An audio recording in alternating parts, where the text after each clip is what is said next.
Tarixiy manbalarga ko'ra, Ibrohim alayhissalom o'g'li Ismoil alayhissalom bilan Ka'bani qurganda unda ikkita darvoza qildi. Biri sharqiy devorda, ya'ni hozirgi kunda foydalaniladigan eshik. Ikkinchisi g'arbiy devorda. Sharqiy tomon kirish uchun, g'arbiy tomondagisi esa chiqish uchun ishlatilgan. Milodiy 608-yilda Quraysh Ka'bani qayta qurganda, ular g'arbiy darvozani yopib tashladilar. Saud qiroli so'nggi eshik tayyor bo'lganida unga o'ymakorlik bilan yozuvli naqsh tushirish uchun tanlov e'lon qildi. Qatnashuvchilar ichida Namanganning To'riqo'rg'onidan 1927-yilda borib qolgan Abdurahmon Namangani ham bor edi. Buni qarangki, tanlovda aynan o'sha o'zbek g'olib deb topildi. Va Ka'ba eshigiga naqsh bilan yozish ishi Abdurahmon Namanganiga ishonib topshirildi. Saudiya qirolining taklifi bilan ishga kirishgan Namangani o'z ishini professional darajada yakunlaydi. Qirol Abdurahmon Namanganiga mehnat uchun qancha haq berish kerakligini so'raydi. Shunda Abdurahmon Namangani, "Mehnatim uchun faqat bitta iltimosim bor", deydi. Saud qiroli nima ekan deb so'raydi. "Bu ishim uchun hech qanday haq olmayman.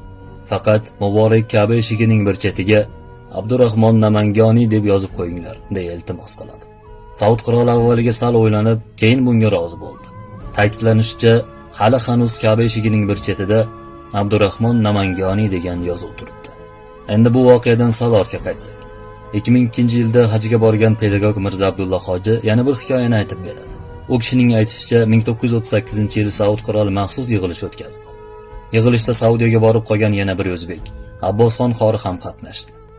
Yig'ilishning asosiy maqsadi Ka'ba post, ya'ni kisvani Saudiyada tayyorlash haqida bo'ladi. Ungacha Ka'ba post uchun mato chet eldan olinib kelinardi. Qirol so'zini tugatgach, Abbosxon qori so'z so'rab qo'lini ko'taradi.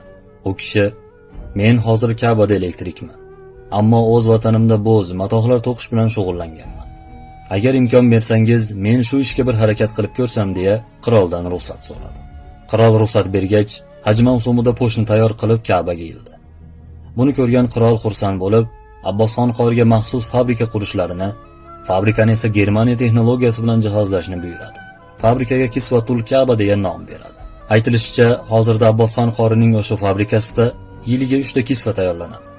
Bittasi Ka'baga, ikkitasi Rasulullohning maqbarasiga yopiladi. Abbosxonning qori deb nom olishining sababi bor. U kishi 1907-yilda O'zbekistonda tug'ilib, 1928-yil Makka ga borib joylashib qoladi. Abbosxon 10 yoshda Qur'oni Karimni yodlab tugatgani uchun uni qori kunyasi bilan chaqirishardi. Qirol Abbosxon qori rahimahullohni Saudiya fuqaroligiga qabul qilgan.